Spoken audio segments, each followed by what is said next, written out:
Right away, the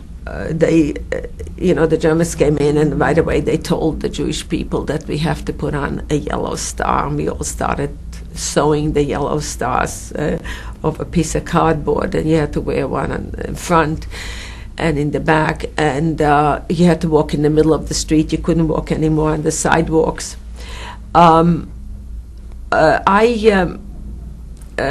didn't look very Jewish, and as I said, I was a tomboy, and my mother sent me here and there to some farmers, to some people that she knew to get certain things, and we went away. And when we came back, the war started on. Tell us where you went.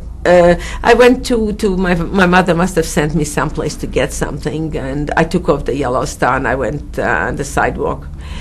And when I came back, it was a Sunday. My father was gone. Thursday they were in, and by Sunday my father was gone. They arrested my father.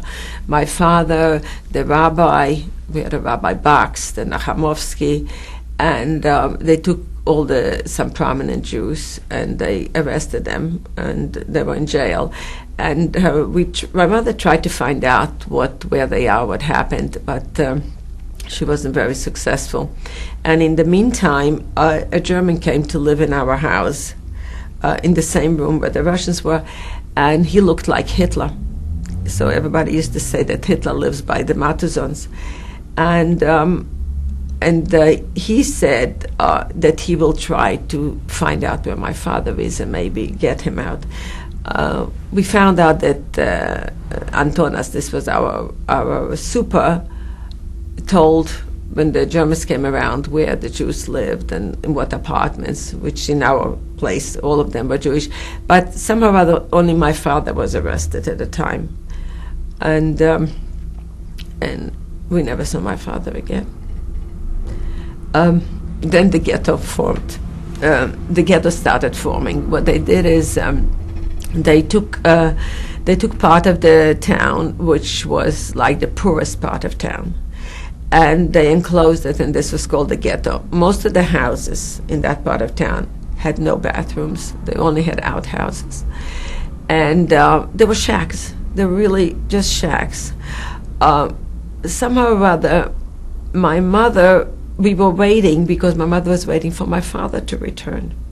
And most people were busy running to get a room where to stay, and my mother didn't. That's why I said that my mother was not very, I think, realistic or really like a go-getter.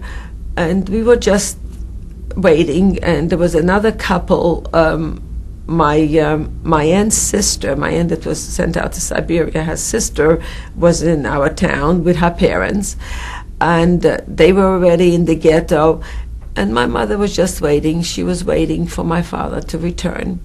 And in the meantime, the ghetto closed because they had enough people. There were no more places. And whoever was left was sent to the synagogue. And their fate from the synagogue, some were taken out and burned, some were shot. But in our case, if somebody took you into the ghetto, you could still get in there. So my sister's friend, whose father was the head of the ghetto, his name was Beralovich, she said that they'll take us in, and they gave us one bed for the three of us. We came to one spot, and they said that we are 26 miles from our destination. We were very, very hungry. So I said to my mother, my principal's daughter froze to death on the march. So another girl and I moved her off the road, so we were given a piece of bread for that. The one I mentioned, Silberstein. And then, so I told my mother, I said, give me the diamond ring, I'm going to get us bread. We were somehow or other always at the end. We were always beaten because we didn't have strength to walk. And so my mother gave me the diamond ring, and she said, any other time. She says, I wouldn't do this. She says, but may God be with you. I didn't think how I'll get back or how I'll do it. I'll do it. And I eased out of the line. We were in a town called Gross Golemkal, which I found out later. And I eased out of the line. There was a guy, we used to call him the Eye because he was cross-eyed. I eased out, and I ran into the barn. I ran into the barn, and a fellow came in, and I said to him, I spoke German, of course. I said, here's a diamond ring, bring me a bread. He said, okay. He went out, and he came back with the police. I was in a police station.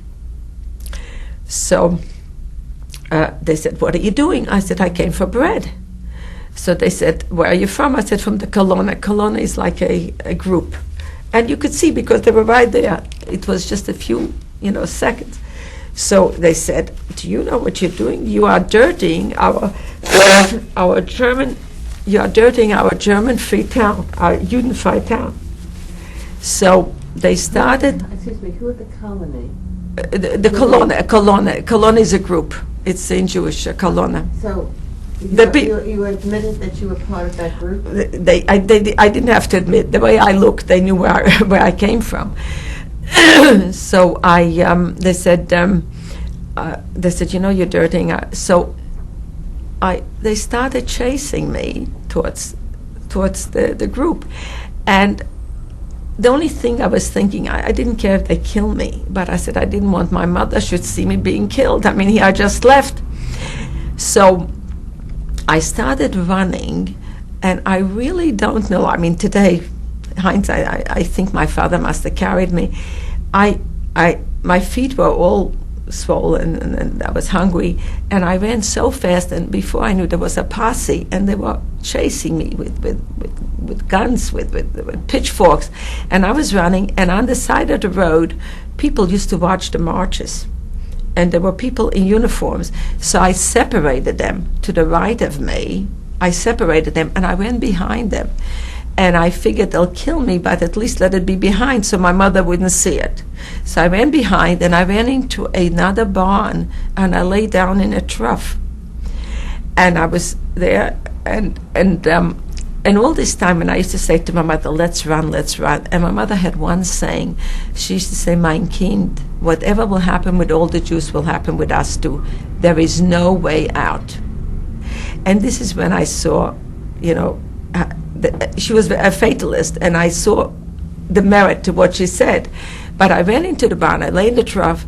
I don't know how long I was there. Must have been hours. They never found me.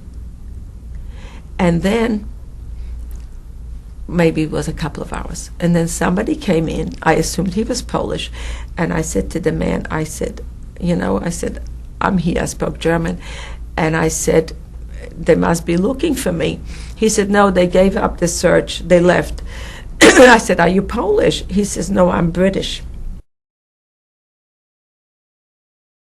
Stan said that in the morning the decisions will be made what to do with me and how to save me. He definitely felt that he wanted to do something about it.